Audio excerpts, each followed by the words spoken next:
Assalamualaikum warahmatullahi wabarakatuh. Perkenalkan, nama saya Nurul Fadila, kelas 2D dengan NPM 256210760. Saya dari Prodi Pendidikan Bahasa dan Sastra Indonesia. Baik, di sini saya akan menjelaskan materi tentang penulisan kutipan. Pengertian kutipan.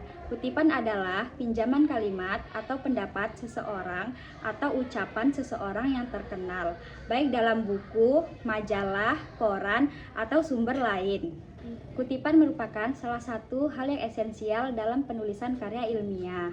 Dalam penulisan karya ilmiah, baik itu makalah, skripsi, tesis, disertasi, maupun penelitian yang dilakukan seseorang penulis, sudah tentu mengutip dari buku atau karya orang lain.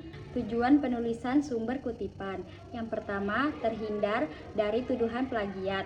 Salah satu fungsi kutipan adalah untuk menguatkan atau mendukung tulisan ilmiah peneliti. Yang kedua, menghargai penulis sebelumnya. Ketika peneliti menuliskan secara lengkap sumber kutipan dan daftar pustaka. Yang ketiga, membantu pembaca yang ingin tahu lebih dalam mengenai sumber kutipan. Salah satu manfaat dari menuliskan sumber kutipan dan daftar pustaka secara lengkap adalah membantu pembaca yang ingin mengetahui lebih dalam tentang kutipan tersebut. Manfaat kutipan. Yang pertama, untuk menegaskan isi uraian. Yang kedua, untuk membuktikan kebenaran dari sebuah pernyataan yang dibuat oleh penulis. Yang ketiga, untuk memperlihatkan kepada pembaca materi dan teori yang digunakan penulis. Prinsip-prinsip kutipan. Ketika menulis, pasti membutuhkan sumber dari berbagai referensi.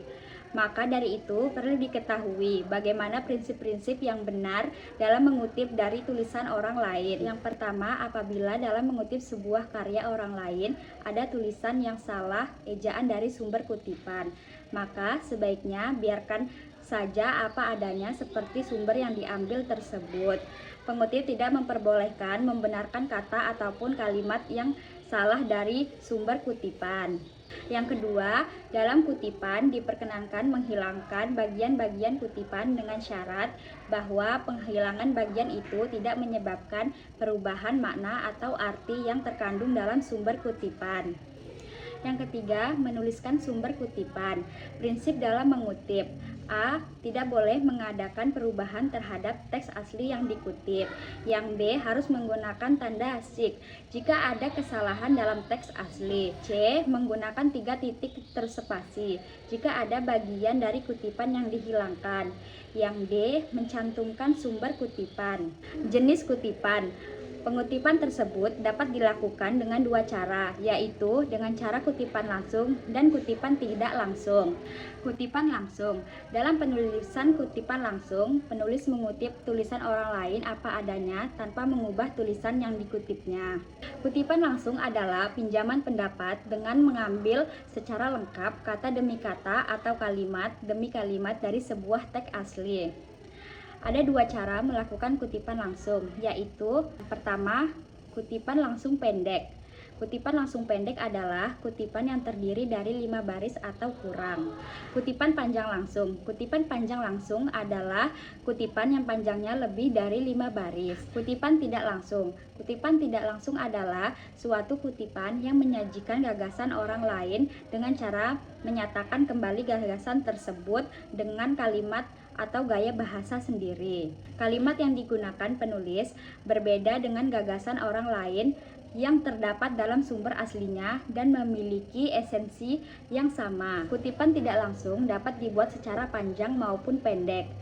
Metode penulisan dalam kutipan tidak langsung sama dengan kutipan langsung, yaitu apabila kutipan terdiri dari 3 baris atau kurang, kutipan diintegrasikan langsung ke dalam teks dengan menggunakan spasi ganda, tetapi tidak diapit tanda petik ganda.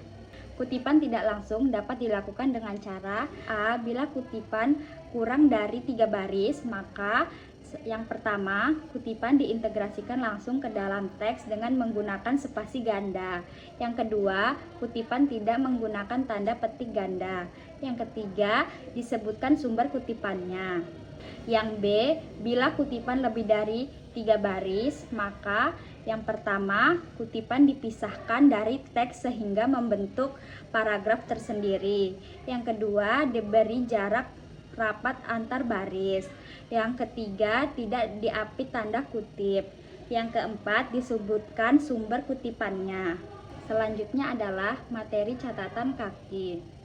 Footnote adalah catatan pada kaki halaman untuk menyatakan sumber suatu kutipan, pendapat, buah pikiran, fakta-fakta. Footnote dapat berisi komentar mengenai suatu hal yang dikemukakan dalam teks, seperti keterangan wawancara, pidato di televisi, dan yang sejenisnya. Gelar akademik dan gelar kebangsawanan tidak disertakan, serta penulisan nama pengarang atau penulis tidak dibalik. A. Penomoran footnote atau catatan kaki diberi nomor sesuai dengan nomor kutipan dengan menggunakan angka Arab kecil atau 1, 2, 3, dan seterusnya. Selanjutnya, body note. Pada teknik ini, sumber kutipan ditulis atau diletakkan sebelum bunyi kutipan atau diletakkan dalam narasi atau kalimat sehingga menjadi bagian dari narasi atau kalimat. Pada body note, ketentuannya adalah sebagai berikut. Yang pertama, membuat pengantar kalimat sesuai dengan keperluan. Yang kedua, menulis nama akhir pengarang. Yang ketiga, mencantumkan tahun terbit, titik 2, nomor halaman di dalam kurung. Yang ketiga, menampilkan kutipan baik dengan kutipan langsung maupun kutipan tidak langsung. Endnote atau catatan akhir. Endnote atau catatan akhir adalah catatan referensi yang diletakkan di akhir suatu karya ilmiah sebelum daftar pustaka. Pada teknik endnote, nama pengarang diletakkan setelah bunyi kutipan atau dicantumkan di bagian akhir narasi dengan ketentuan sebagai berikut. Yang pertama, membuat pengantar kalimat sesuai dengan keperluan. Yang kedua, menampilkan kutipan baik dengan kutipan langsung maupun kutipan tidak langsung. Yang ketiga, menuliskan nama akhir pengarang, tanda koma, tahun terbit, titik 2, dan nomor halaman di dalam kurung dan diakhiri dengan tanda titik. Materi selanjutnya adalah daftar pustaka.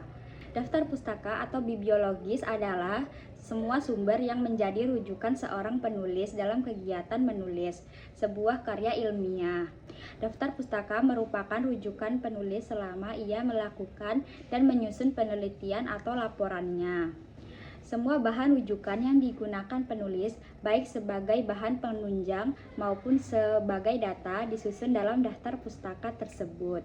Unsur-unsur daftar pustaka. Yang pertama, nama penulis yang diawali dengan penulisan nama keluarga. Yang kedua, tahun terbit karya ilmiah yang bersangkutan. Yang ketiga, judul karya ilmiah dengan menggunakan huruf besar untuk huruf pertama tiap kata, kecuali untuk kata sambung dan kata depan. Dan yang terakhir, data publikasi berisi nama tempat atau kota, nama penerbit karya yang dikutip. Terima kasih, itu saja yang bisa saya sampaikan. Saya akhiri, wassalamualaikum warahmatullahi wabarakatuh.